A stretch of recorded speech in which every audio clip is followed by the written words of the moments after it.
Doing today, I am installing a Bikemaster 457052 K&N air style filter in my VS1400 GPL. It's 2001 Suzuki Intruder. So they sell these kits. K&N has them for 100 to 140 bucks. Bikemaster was selling them for 60 bucks. They don't make them anymore. I found this kit for 20 bucks on eBay, and the last time I checked, he had 2 kits left. So go find them. In any case, the install is not that terribly difficult. I'm gonna let you figure out how to get your air box out.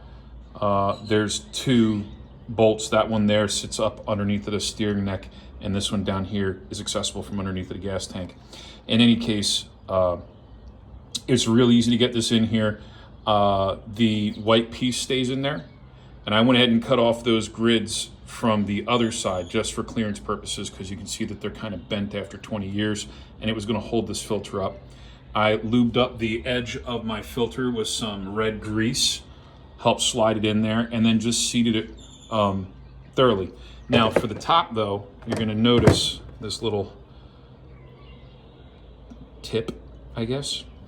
I cut this off of these here.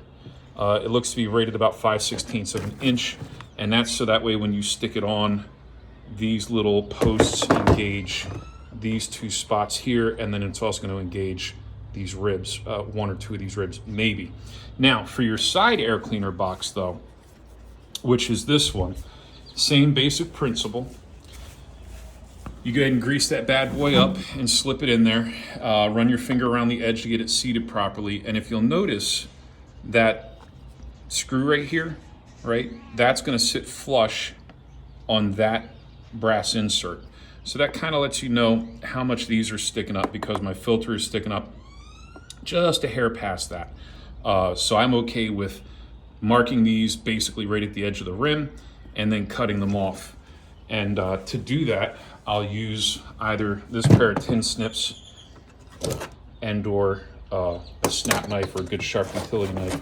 Another tip for you is if you take a straight edge and then you can mark it, that way you know that you're cutting it behind the lip and not too far, and it's not sticking out. So I hope that helps somebody somewhere, because I didn't find a proper tutorial on the Bikemaster ones specifically. Originally, I thought that you had to take this white piece out and then the rim of the filter would actually fit in the groove, and that's not the case. Last thing I wanted was for the suction on the engine to collapse this filter and then just completely bypass it, letting it suck in atmospheric air without filtering. And I have a cat who's very, very interested in being part of the video. She's been dying to get on camera. Good luck, y'all.